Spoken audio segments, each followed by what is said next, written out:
Hello, beautiful Buddhas in the making.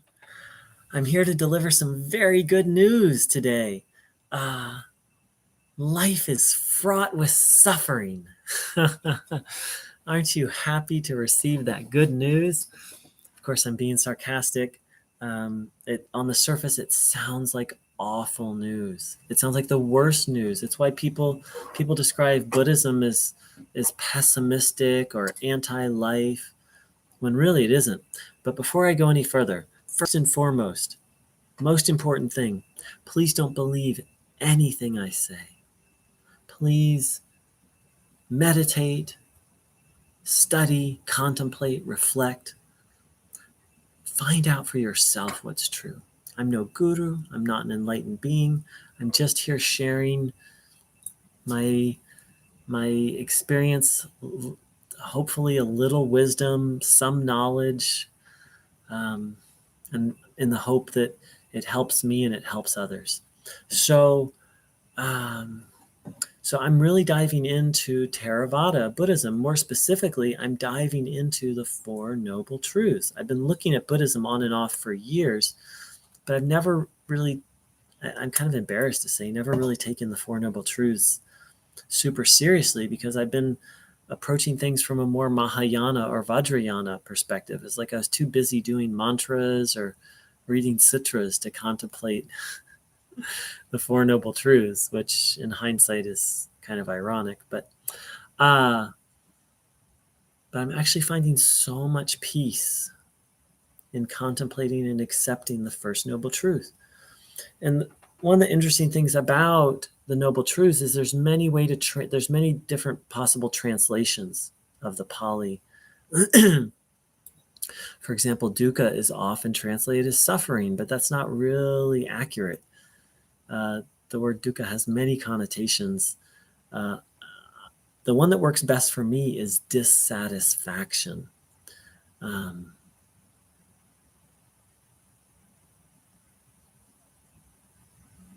And that dissatisfaction can be just a slight irritation all the way up to like going insane and or killing yourself or killing someone else. Like suffering can be just a light little, or dukkha can just be a light little like irritation, or it can be an ah. And I speak from experience. I've almost had a psychotic break from suffering. I've almost taken my life. I've almost killed myself. I've wanted to kill others. So, and then I've experienced the lighter end of dukkha, of just something not feeling right and not knowing what it is, or having a good moment and that moment ending. There's so many flavors to dukkha, and so why is this good news, and why is it important? Well, it's not really good news. The good news is there's a way out of the suffering, but the good news, it's good news to realize this, because how frustrating would it be? Let's say let's say you want to go play baseball, and you show up at a volleyball court with your glove and your ball and your bat, and you keep trying to play baseball, and it just doesn't go very well. A very frustrating experience, right? Well, without understanding, which is the first part of the Eightfold Path, the first step in the way out of suffering is what the Buddha called right view, or right understanding. And my understanding is, by right understanding, he means correct understanding of life. If we don't understand the arena we're playing in, there's no hope for us. If we don't understand that, like, oh wait, this is a volleyball court, it's not going to go well trying to play baseball. Same. If we want to be happy, which all beings do, that's all, every moment of every day, every thought and every action is seeking for happiness. Whether it's skilled or unskilled, that's another topic, but that's all people want, is peace and happiness. And it gets distorted into unskillful seekings of that, but that's another topic. But so the sport, in the metaphor, the sport that we want to play is the happiness sport.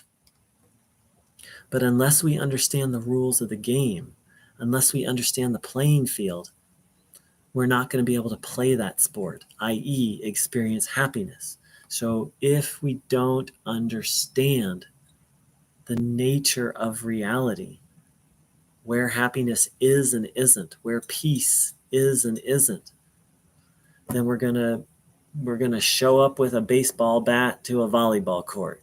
We're gonna seek happiness where it's not, and life isn't gonna go well. And so, in reflecting on the pervasiveness of suffering, it gives us it's giving me an opportunity to have realistic expectations, right? If when I don't understand that life is fraught with suffering, and then suffering happens, then there's a double freak out. There's the suffering, and then there's the dukkha, and there's the dukkha of dukkha. But with right understanding, it eliminates the dukkha of dukkha. It's like, oh, this is dukkha. This is to be expected. And it actually makes it a lot more bearable. And it actually makes having a skillful reaction or response it sets the stage for a good response. Ultimately, the Buddha said it sets the stage for the end of suffering.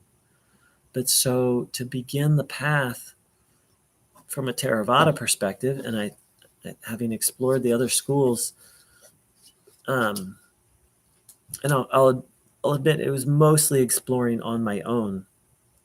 I didn't formally have Dharma teachers. Without that foundation, without that fundamental view, it would be like I'd go do practices, but then I'd still be seeking happiness in life. I still wouldn't be understanding what life was about, or the rules of life, or that dukkha is pervasive in life. So I was doing all these good Buddhist practices, but not really understanding the Buddhist worldview. And I think a lot of people fall into that in the Western world. I know I certainly did. So there's a little chit chat on the importance of right view, right understanding. I hope it's helpful. And so I'm not aligned with a particular school or sect. And if you are, I honor that, and I don't argue with people, Buddhism can be very open-minded, but it can be very dogmatic. So please, if you're, please respect that there are, how do I want to say this?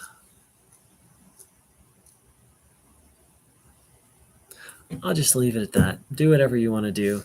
And I'm not looking for guidance or, anyway. Okay, I'm going to end there. That's a whole nother topic. The universalism or multi-paths within Buddhism is a whole nother topic, another video. This one's about right understanding, right view. Have yourself a beautiful, beautiful day. Thanks for dropping by. Nam-myoho Renge-kyo, Nam-myoho Renge-kyo.